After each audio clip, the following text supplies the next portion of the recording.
Another batch of commissioner nominees whose names were forwarded to the Ogun State House of Assembly by the state governor Prince Dapo Abiodun were screened by the lawmakers led by the Speaker, Right Honorable Olakunle Oluomo, in the week under review, with a charge on them to redouble their efforts in the delivery of quality service and be creative in generating more revenue for the state without putting unnecessary financial burden on the people. Among the three commissioner nominees are former Commissioner for Women Affairs and Social Development, Efuakpe Olufunmilayo Temidayo, and former Commissioner in the Ministry of Physical Planning and Urban Development, Town Planner Odulami Olusoga Olatunji, as well as Isiaka Adeniran Wasiu. During the exercise, the lawmakers thoroughly scrutinized their CVs and asked questions when necessary. Well, I said I wanted to ask any questions about because she's the Commissioner for Women Affairs and the President and the Chairman of Women Affairs Committee in the House.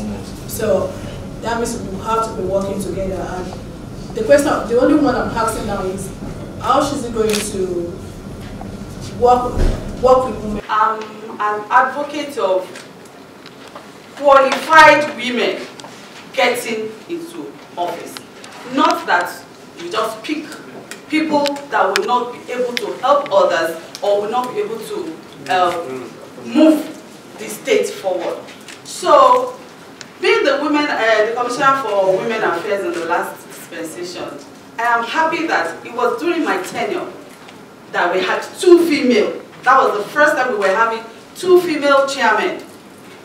Every other time we've had 1, and this time we had 2, because it wasn't my own job alone. We women in the government came together to support our people. And that was why we could achieve that. That was why we could achieve 9 female vice chairmen too. Anyway, and in supporting women, our women believe in empowerment. They believe, but I believe that after that empowerment, there's something we need to do. When we did our vocational skill acquisition, when I got there, what I meant was you do vocational skill and give them things to work with and they go. And I believe that a lot of them, we are training them for 3 months, we are training them for 6 months. Meanwhile, if they go on their own personally to train, they need to spend more time so that they can have more experience. So what I did was go and meet the professionals, those people that have their private offices, private shops, doing those vocations we were doing. So once you finish from our vocational school, you go and do IT in those places. And I make sure I tell you that when you open your own shop, we are still bringing some of the students to train under you too. And it is after that that we will now decide on giving you empowerment. It's just to make sure that it's not, most of them, you just give them empowerment, they go and dispose the empowerment. And that is not what we want. We actually want women to be able to stand on their own. We have a lot of single women, we have widows that are struggling. And even women that are married, a lot of them are supporting their husband so that we can have we are not doing all these things because of ourselves, but because of our children. Because I believe that if the children are well trained, if they have a good home coming out, we will reduce the menace that we are having around. I can go on and on. We have a scheme of loan that we are doing for our women. In fact, the governor had to take the market women out from commerce and industry and bring them to my ministry. And I'm sure that we have so many. As a matter of fact, there are quite a number of allegations that borders on moral. But having gone through your CV, sir, it is heartwarming that in that I discovered that you are a jolly good fellow. Some people have probably experienced some hurt in you, and I'd like you to work on whatever it is. I want to speak about my dear brother Wasiu Isiaka. I want to thank God for you, and I'm glad that at the end of the tunnel there is light. I am fully in support of this house, passing you as a commissioner in Ogun State. I thank God for you once again, and I want to appreciate the governor of Ogun State for this wonderful nomination. Thank you. Executive Governor of Ogun State, President Dapo Abiodun, for giving us a commissioner not too young to rule. For the past years, we didn't have commissioner in the local government, and the one given to us very vibrant, highly intelligent, and experienced politician. He's a grassroots politician, Alhaji Wasiu Isiaka Adeniran. I can stand for him. Give him to, let the government give him any ministry. He's going to perform beyond the expectation of the state.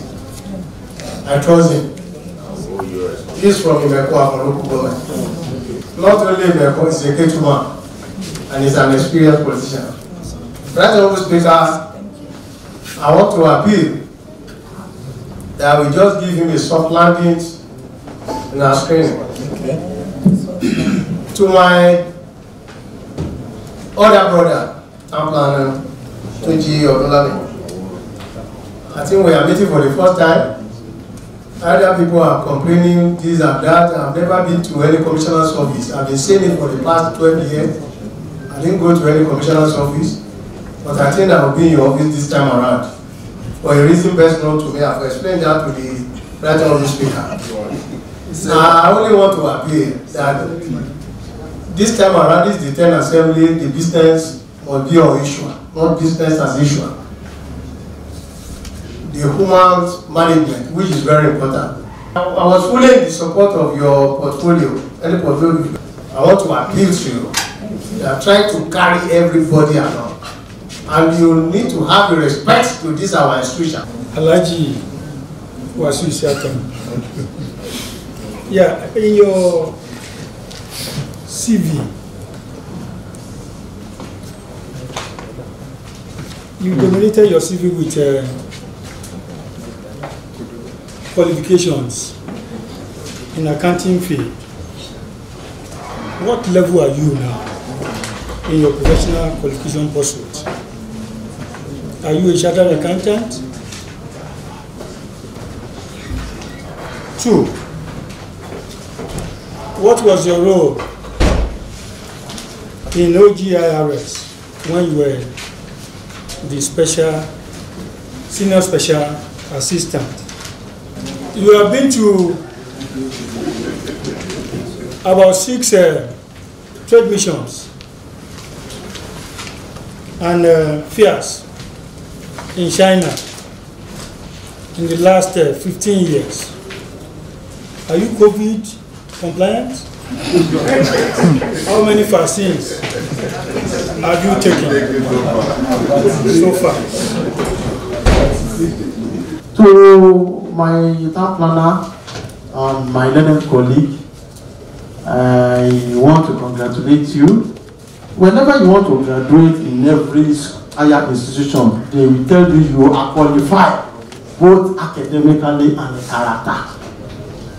For you to be a commissioner in Ogun State as well, in as much as you have a very and highly enviable profile, as well, it dovetails into your character. Town planner Odunlami, I would like you to enlighten this house on what we call the ancillary fee and what happened to your inability to generate the revenue code that lets it go direct, the money that pays goes directly into the ministry. Make my comments concerning demand from Imekwa. I want to congratulate Baba Jelili for having a commissioner nominee from his local government. So I want to congratulate you. And more importantly, the person they have brought here is a grassroots man, a grassroots person. And you realize that we've been clamoring for people that knows the terrain to be part of the government, because they know more where the show pinches, and they will be able to meet the needs of their people. Please, I may be biased, but we've been clamoring that if there are technocrats outside, there are technocrats in politics. So based on that, I did not even go through your CV. You can say that you are it's just a matter of, just like consultants and GP. Some people will go to the university, they will come out, they will say they have been made consultants. Some people will be serving the state. And at a particular point, people will say one is consultant, so he's higher than somebody that is there serving.